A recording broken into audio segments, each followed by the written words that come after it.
pleasure to introduce you Derek Hlady, who is candidate to city office this year, and maybe you can say a little bit what will be your role in the city if you win this election. Sure. Hi, everyone. My name is Derek Hlady. I'm running to be a city councilor in Ward Sipi-Winniwak, formerly Ward 5 and parts of Ward 1. If I get elected, I will be one of 12 other councillors along with the mayor to make the decisions based on the policies for the city of Edmonton. So. Tell me something about Edmonton. I am in Edmonton a short time, but I'm in love in this city. Tell me maybe what you feel about this city. Sure. So I moved here in 1989 when I was 15. I love this place. It was great.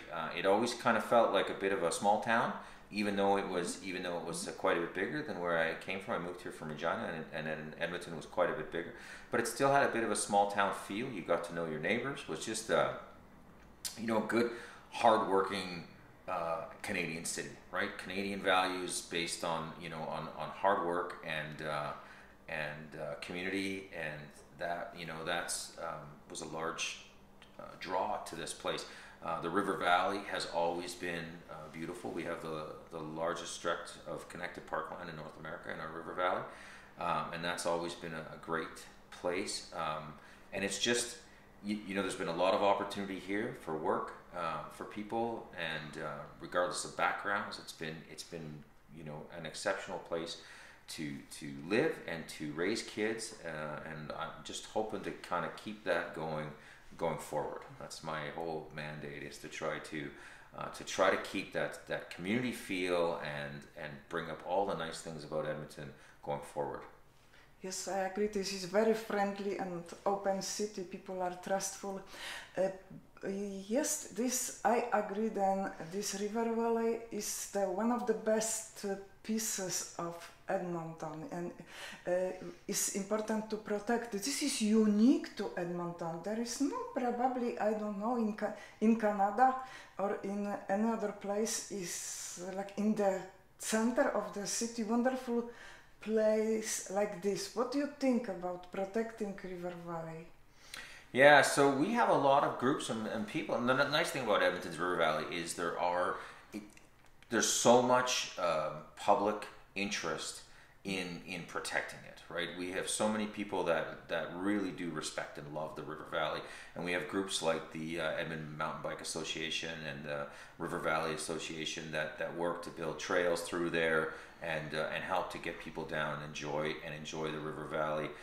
For the most part, years ago, in the turn of the century, they had mowed down all the trees in the River Valley for logging, and as they were building the city up, the old industrial projects of the day involved a lot of clear cutting and doing things. When you look at old photographs of Edmonton River Valley in the 1920s or 1930s, it wasn't pretty, right? Mm-hmm. Because they had stripped all the stuff. They used the river to carry materials down and stuff, and so it really didn't have the look it has today, right? Our initial industrialization of Edmonton involved stripping away the beauty of the River Valley, and it's nice to see that as time has moved on, that we have gone back to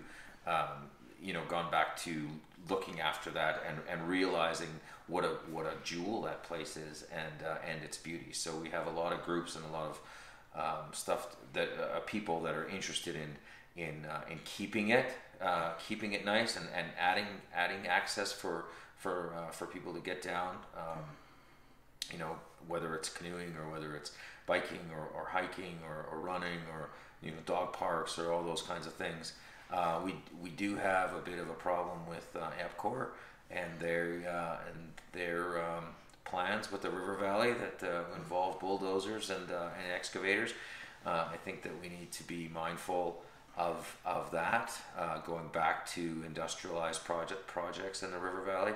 I don't think that that we really have a need for that, and I think that we certainly need to be mindful to protect it from whether it's them or other commercial interest.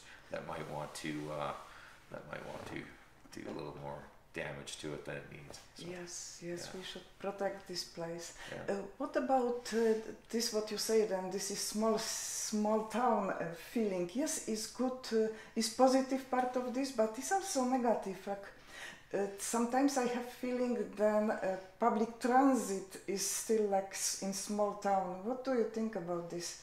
Yeah, I completely agree with you. And so the small town feel that I'm referring to is more, the getting to know your neighbors, the walking down the street, the fact that you feel connected to other people in the city, and we largely get connected to behind our sports teams and our kids sports and schools and stuff like that, and you really get to know people. People are really nice and friendly and helpful in this city.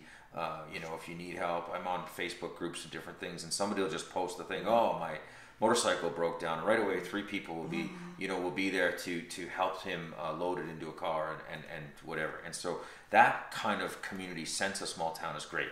However, when you talk about things like transit, we definitely have lag behind, and we certainly need to upgrade the public transit for people.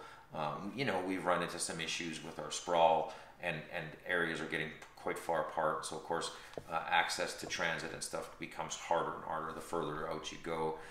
So those things certainly still need to be updated and addressed for sure. Yeah. Yes, I agree.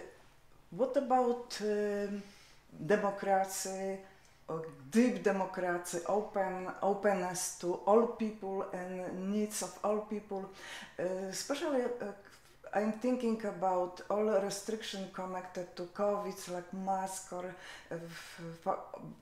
vaccinations and other things. I noticed then you believe in people, then you feel then people are able to decide by themselves. Can you say more about this?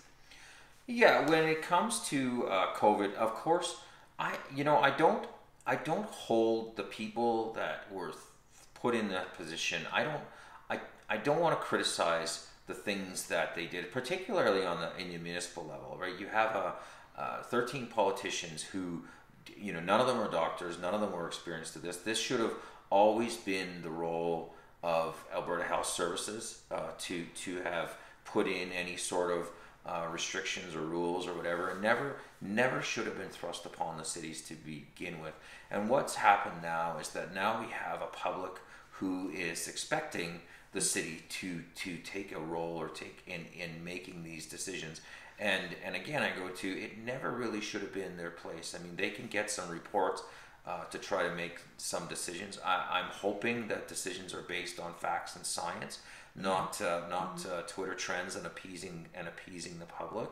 I think that as a public official, we need to look at only at data, and if we're going to limit access for people or masks, whether it means the mask mandate stays on or stays off, those things need to be purely data driven and not done by any kind of ideology or worrying about getting elected or appeasing people. That has to be 100% data driven. And also what should happen then, if we are in that position of having to make those decisions, we should use data, and then we should publicly show this is the data that we had, and we based our decision based on this. Here's the documents we were given in order to make that decision. And as things change and new information comes available, it should. Now, as far as I know, we discussed off camera the things like vaccine mandates and stuff, and I have said repeatedly that I do not believe that anyone should lose their job over their choice of whether or not they get a vaccine. It was never in their condition of employment when they started that job, and while I understand why we want to have people vaccinated, I'm vaccinated, most of my family is vaccinated, and I can understand why we want that. I don't feel anybody should have to essentially telling them they're going to lose their job for it is really in there with forced vaccination, right? It doesn't leave most people much of an option, right, to lose their job. And so we are only a sidestep away from forced vaccination, in my opinion, if we're telling them that. And so again, while I encourage people to get their vaccines, I don't believe in any kind of forced vaccination. And so that's where I stand on that. I know it's unpopular. That's an unpopular opinion with a lot of people, but I wouldn't. I don't want to say one thing and then do another should I get elected. And so that's my personal opinion on it. I believe most people should get vaccinated just for reduced symptoms and your own personal health. I think those are good reasons enough. Wasn't a good enough reason for me to get vaccinated, but I don't think forced. And I also say this: the kids under 18. I don't feel that they should have to show a vaccine passport in order to go play hockey, for instance, or go swimming or do whatever. Kids aren't really getting sick from COVID anyway. So to me, it's a bit onerous to include them in those kinds of restrictions. I also feel like that also is a bit of a bridge too far, in my opinion. Yes, I agree. Thank you for saying this. I believe there is many people who searching for people like this in city office. Then,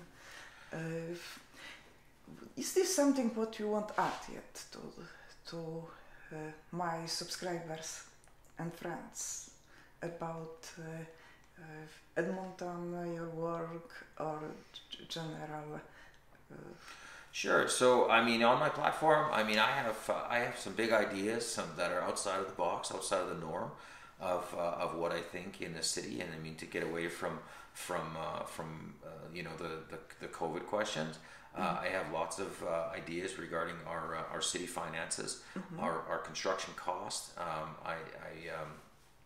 I think that we need to do an entire budget freeze for a few years and freeze our property taxes and allow us to move away from the mill rate based taxation system and move into a density and location based tax system, an overhaul in that regards. I also think we need to move from having a residential and commercial rate to also splitting up our commercial from industrial, commercial and retail. I think those things have different expenses for the city and therefore should be treated differently as a tax bill. I'd like to see us move to a more competitive industrial rate to what our neighboring counties have so that we can attract some business to either stay or come back to Edmonton.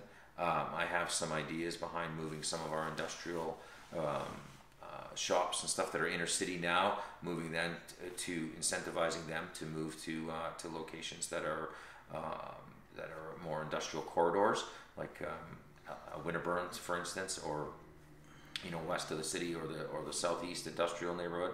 I think that we could attract some business that way and allow us to free us some space in the inner city for more mixed use development and things like that. I think that we need to work with our EPS a little more collaboratively to tackle some of our issues amongst crime and those kinds of things. I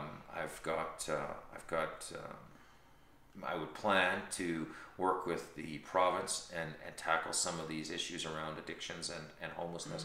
These things are serious issues affecting our city today, and we're too small to do that on our own. So I think we need to mend our broken relationship with the province in order to tackle some of those issues.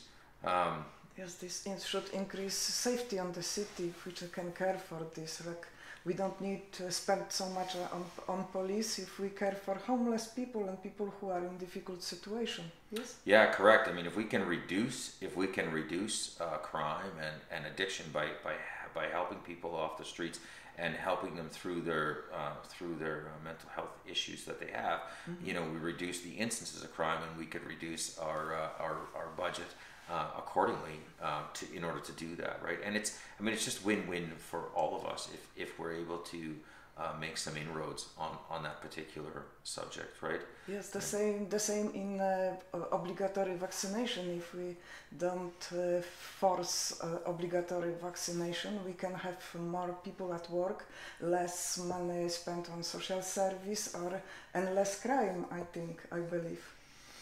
Yeah, I don't. I mean, I'll have to see the stats based on like how that would look.